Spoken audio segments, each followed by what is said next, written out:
Log number 37. I'm recording this on the 5th of July. Evidently, happy new month, happy July. I haven't spoken since July has turned, and this was my first break week.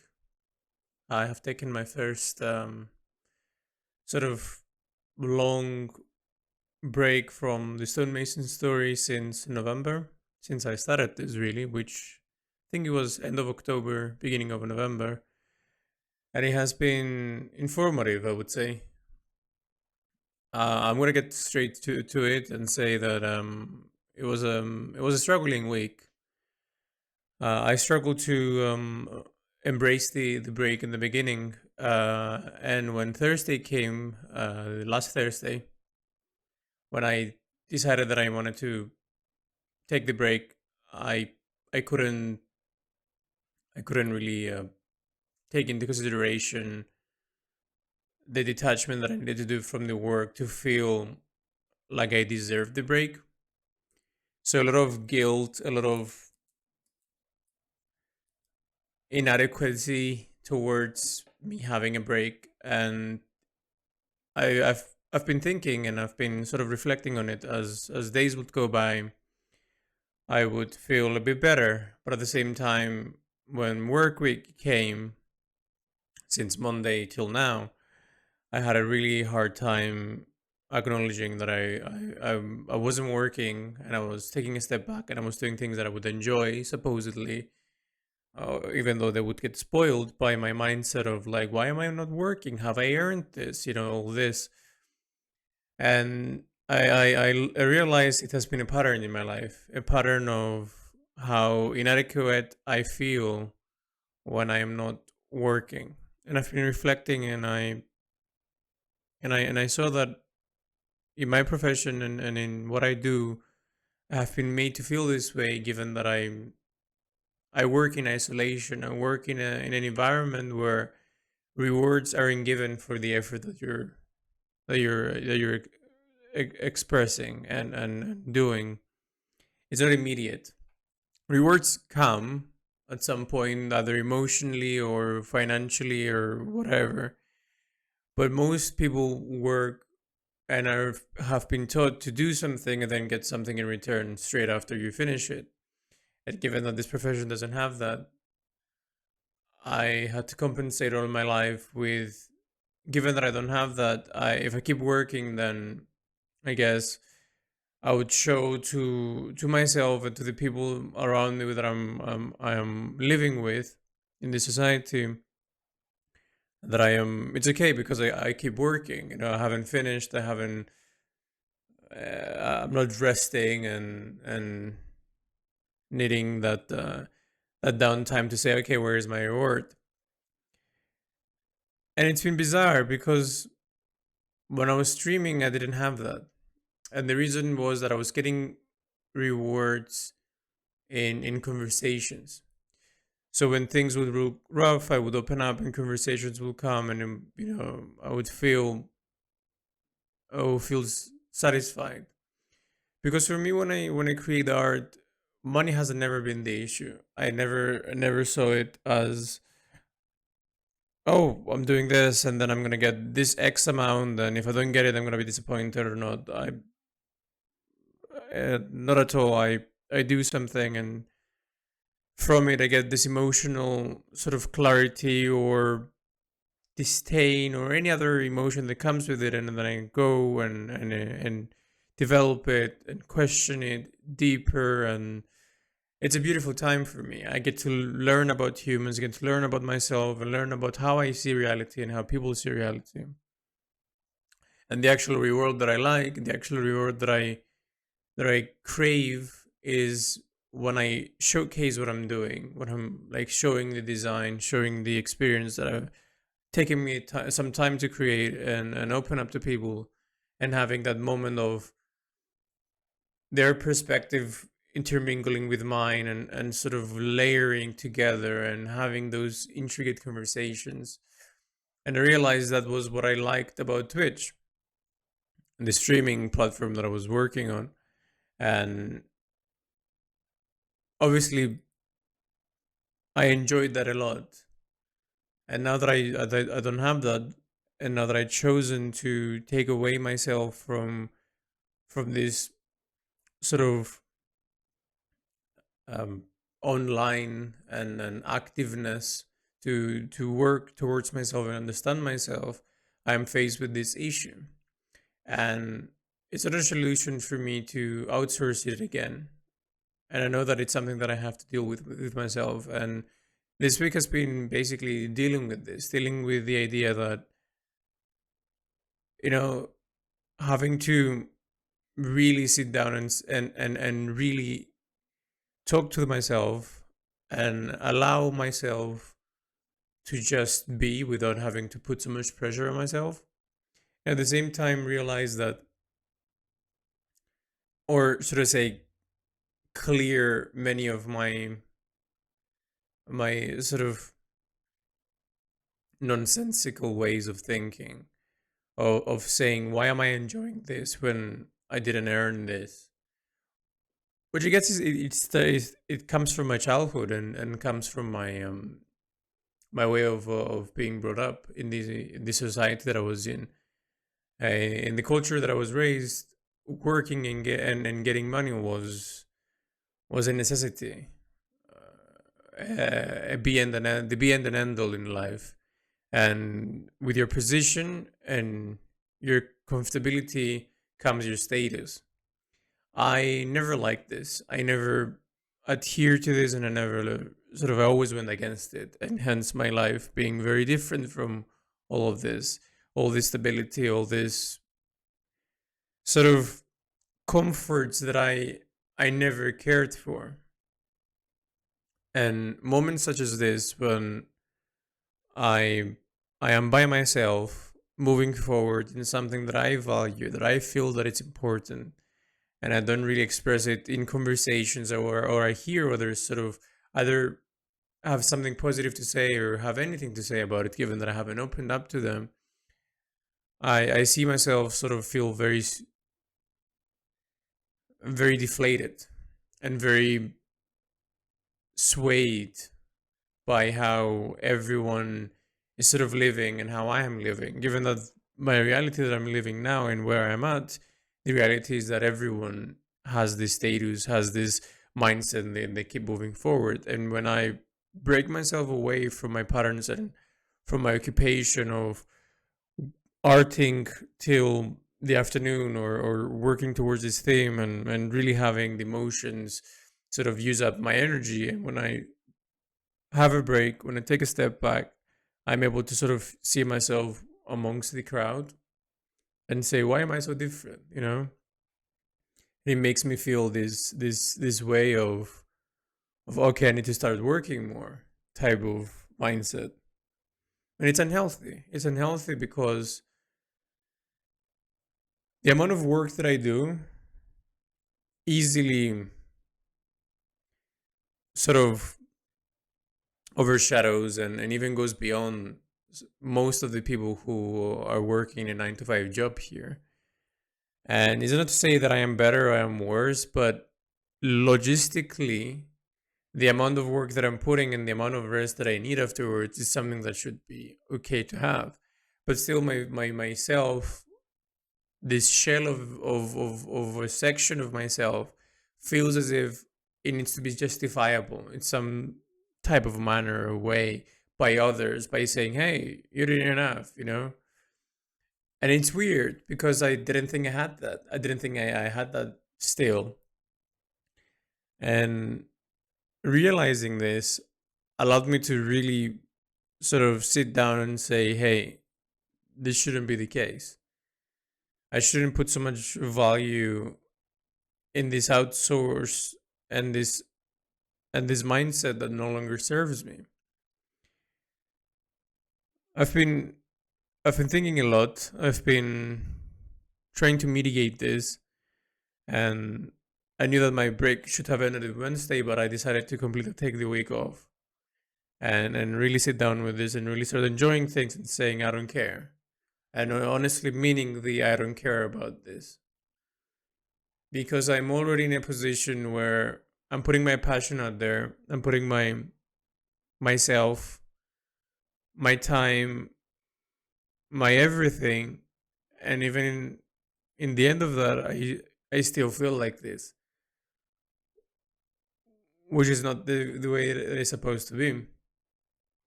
I guess I never talked with people that had passion projects, but I would think that this is something that would raise as well. Passion projects are projects that are they're not tangible until they're done. You cannot see the effect that you have on others until you have something substantial to show for them to experience. And words can get you as far, and promises and sentences that can comfort you for the next second, the next minute, carry you through a week. But I keep seeing this pattern, uh, and I'm talking about myself mainly, but I feel a lot of others can relate to this, that even in this pursuit of depicting something that you're passionate or depicting this emotion or this feeling, it's never ending. I had this in flow, and what appeared to be some of the best moments in my artistic life of me depicting a story and giving it so much weight and so much personality that I felt that, damn, this is actually something that I really enjoy. Like like it's a purpose. And it really felt like that. And towards the end, I was satisfied. I was like, wow, this is satisfaction. I am ready to sort of end this and let it go. And I did, and it was beautiful. But then 6 months later, started, or 7 months, 8 months later, started feeling like that itch again, that desire to feel that way again. And my mind naturally, and myself and my emotions that I was feeling, started surfacing and started introducing themselves to me and my environment and how I felt and the questions that I had and the desire to create another story. And I did.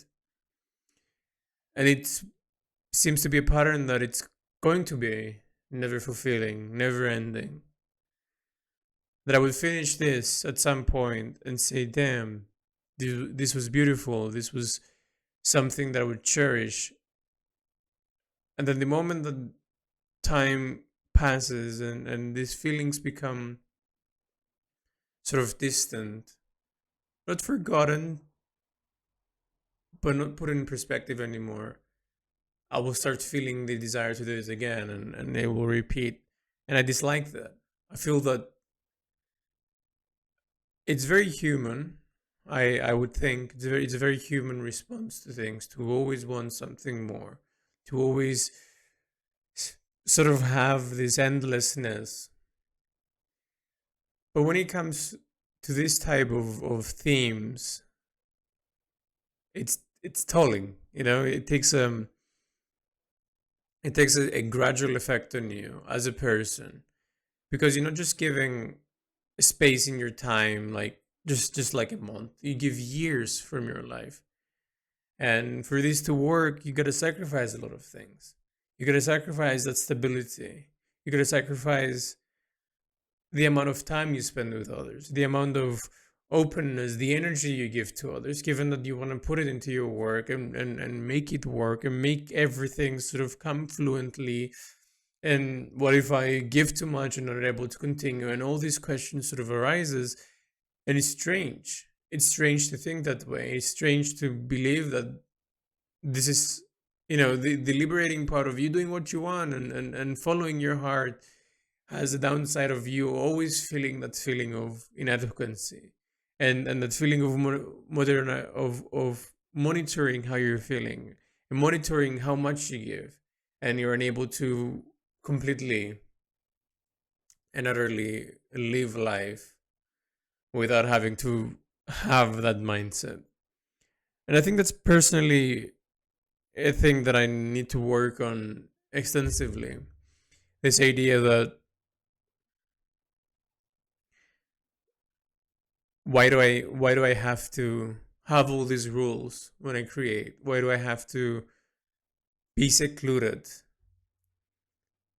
And obviously the answer of that is that, given that I have a very esoteric and an isolating way of touching and influencing people through my work, I need to be in this state to really give my everything, so I can give it out and communicate with people in a very sensitive and very personal way. And it comes back to some logs ago, 10, 20 logs ago, I can't remember, when I said that I only have so many years in myself and in me that I can do this. In the context of, it takes so much out of an individual, I would assume, for any profession, to do something that they believe in, and there is not real tangible reward coming or waiting for you. So you're really taking a shot in the dark. And the only thing that you have this sort of based on is how important it is for you as the creator, as the person who's bringing this forth, and the necessity that it needs to be out there. And maybe words in the beginning might not really do it justice, or you cannot really place it into sentences, or people to realize why is this important when there is nothing going for it in the future. But at some point, towards the end, and with the reaction of the people who are going to witness, experience, and take after this, is what you remind yourself in the end. This is why I did this.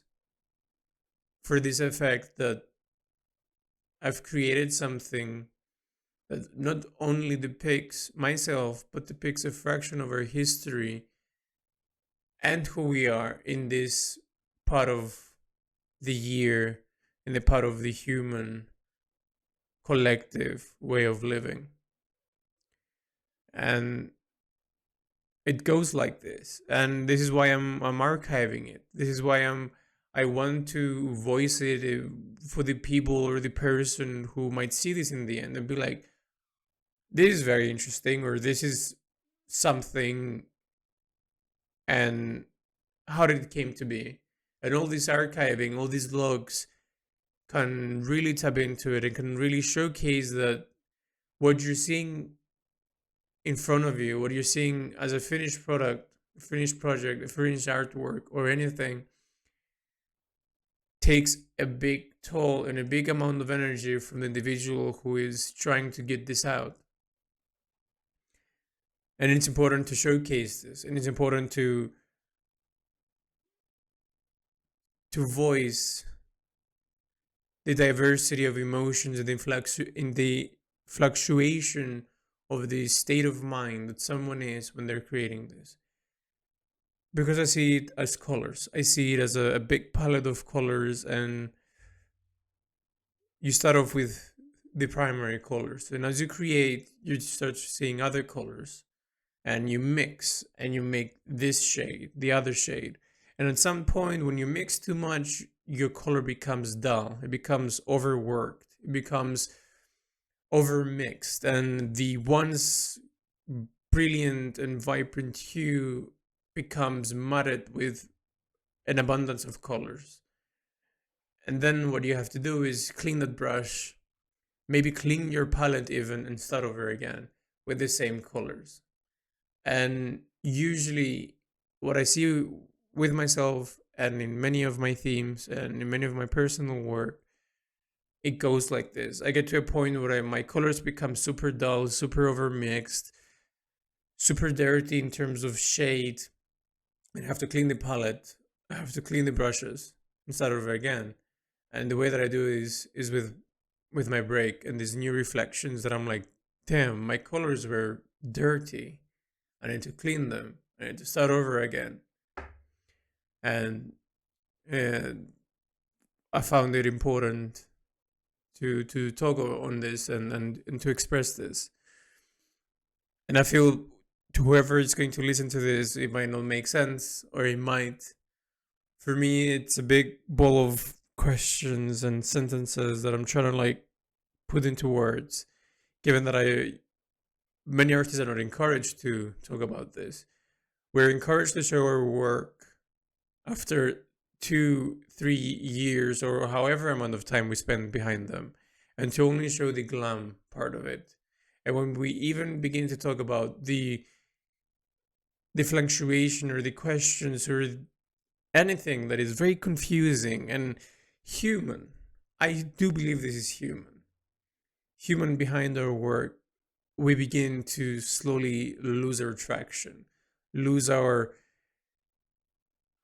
persona of being this, oh, he just did this effortlessly. Which, why should it be the case? Why should we reward things that appear effortlessly when in actuality the effort that it took to make it might not have been just before it was done, meaning the hour that I spent on this drawing, but the years that I've spent on realizing what this drawing was capable of and what this drawing is going to do and is going to be, and all the things in correlation with this. And yeah, it's been very informative. But at the same time, when all this is said and done, it leaves you with an uplifting effect, uplifting feeling towards what you're doing. And when you see all these ailments, you see all this stupidity, because it's stupid to think this way, I would feel. It's stupid to feel that the reward system or how society gives praise and how valuable you are to them in the time being when you're not able to provide something tangible for people to see. Why is that important? And once we begin questioning that, and when I reach that stage of metaphorical cleaning of the palate, I begin feeling more determined and more energized to finish what I started. Given that now I know how stupid the mindset that I'm feeling is, and I know how important this artwork is for me. And if it flops in the end, and if nobody cares, and if all of this stuff above that I worry, that I you know that I have in the back of my mind, if that comes to be, at least I gave another chance for myself to be myself in this life. And I don't know how many times, how many chances life will give that to me. And I sincerely believe that many of us in our life have similar moments such as this, maybe not in art or in other subjects, in other mediums, in other anything. And people don't take up on it because they are afraid of opening this door of doubts, opening this door of having to stay with yourself and really realize who you are and why you're doing things. It's taxing, it's tolling, it's anything under the sun that could be uncomfortable. But I happen to define bravery as something that you're afraid to do and you're still going to do it.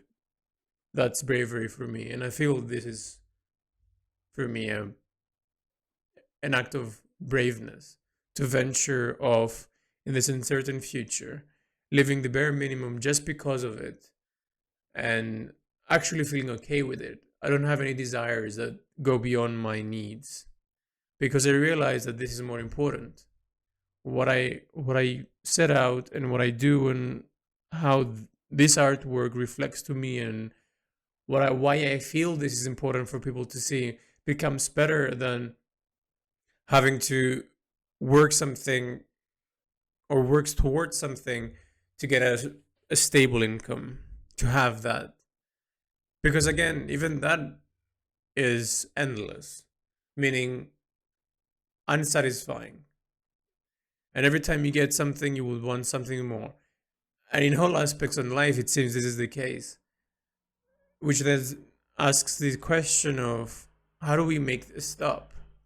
If on one end, materialistically, this will be never enough, and on the other end, emotionally, this will never be enough, when do we find the satisfaction of saying, why are we feeling this way? Why are we always searching for something more? And my first question, and sorry, my first answer to this question is the finite time we have on this earth. And this answers the desire of always wanting something more, because going through something and being able to go through it, or have it, or any of that sort of being able to acquire it, or being able to give in the amount of time or whatever,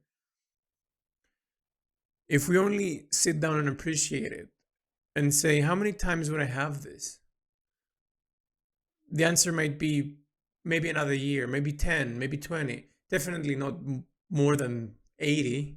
Definitely not more than 70. Would be lucky if we have that. But to think how finite everything is, in my mind, makes sense for the action to go and do it, to go and experience it, and really take your time with it. Really give the love that it desires, that it needs. And another thing, our infinite capacity of love is something that always amazes me. And love can be defined in many ways. Love can be this chameleon word of anything that you could ever think. And it can be applied in many different ways. It can be applied in your work, in your family, in your spouse, in your child, anything. But love is a driving factor that makes us attached to something, work on it, give ourselves, spend that hour, spend that day, spend that week, spend that year. And it might not get justified in the moment that we're doing it. We might not feel that as I'm feeling now, I suppose, that I have felt in flow before, of why am I doing this? Why can I not just do something simple and then get the simple reward after it, and feel and magically feel that this is okay, which is not going to be. Another question will arise from that. Anything that we will do, there's going to be the desire, that equivalent question that will make us feel uncomfortable. And part of it is us developing, as humans, as a self, as a being living on this earth, and being influenced from the current events and the shifts of this earth and society and other people. And with it, we uncover traces of ourselves. And then we have the chance to slowly put them together, piece them together like a puzzle, and understand a fraction of who we are. And maybe towards the end of our life, we can see the puzzle pieces together for once, and see them what they have mapped out, what picture, figure, colors they have been painted in, and actually reflect. And I find that beautiful. I find all of this to be worthwhile, even though at some moments, and most of these moments of this journey, I would have extreme periods of doubt, extreme periods of what ifs, and any feelings of negativity towards something that I once and I was supposed to feel liberated and passionate from. It's bizarre, to say the least. This bipolar way of thinking about life is very bizarre, but at the same time, I find it to be the closest relation to a common reality, because nothing is a straight line when it comes to even emotions or anything. Fluctuations give us the time to really develop ourselves, and some people can ignore things better than and I acknowledge that, but I can't ignore things. I haven't made my life the way that it is for me to ignore it now, in the most important moments of being an adult, at the same time realizing how my voice can resonate, can ricochet of things, because this voice is what makes me me. And nothing in terms of artistically, stylistically, can be more me than my voice. Many artists nowadays believe that if I have my style, I can stand out to people. If I have this sort of way of implementing things on a paper that visually looks very distinct, everyone can understand that's me, or all that. But for me, that's not even the surface of it. That's the real important part, that you're gonna be distinct in your life and in your artistic way of living, is that the more you develop yourself, the more you start understanding yourself, the things that you don't like, the things that you can learn, and the many things that are out there to learn, you begin forming your individuality, because no one starts or lives in the same exact way. Nobody feels the same exact way in any slash common slash overlapping event that life can throw at us. And that moment that we feel different, and that moment that we feel what we felt in a very shared experience, that's when expressing yourself comes into play. When you share your notes, compare your notes with your peers, with everyone around you, and when you are honest and showcase it in your personalized way, be it any type of way that you desire to showcase that, we begin to feel grounded again, to be what it feels to be human. But all these magical and nonsensical things that we're taught from society, that we have to be, or we should be, and what we're shaped to be, becomes like this endless dream of dreams, this utopia that brings only disaster and disdain, and completely rips us from ever feeling adequate about things. And when we start saying and showcasing ourselves, and all this imbalance that we're feeling when we're experiencing this sort of mindset that we're giving since birth, we begin to see how similar this is. We begin to understand that this is what it means to be human, to actually be flawed, to actually not know, to actually struggle. But that's fine, because that's reality. The performativeness of 2024 and 2025 and 2026 and 2027 and onwards will only become greater. And that's how I personally feel. Performativeness of how everyone is showing the only positive, the only best parts of their life, which the way that it's displayed, it shows that that's how everyone is living right now. And it makes you feel, I'm not having that. So it means that there's something wrong with me. Like something's definitely wrong with me, given that I don't have that in my life. Or compare it to that moment that we think is reality, but it actually is not. Because I have never in my life, in all these years that I've lived so far, experienced anything that didn't have fluctuations. Nothing came from a straight line, and nothing came from something being simple. Or nothing worth experiencing came from it being simple. But I digress. I've been talking a lot, and getting things off my chest that I have been feeling all this week. And I think this pretty big log, and I don't know how much sense this will be to anyone listening to this. But if you still are listening and you still are going through this sort of weird roller coaster, I want to thank you. And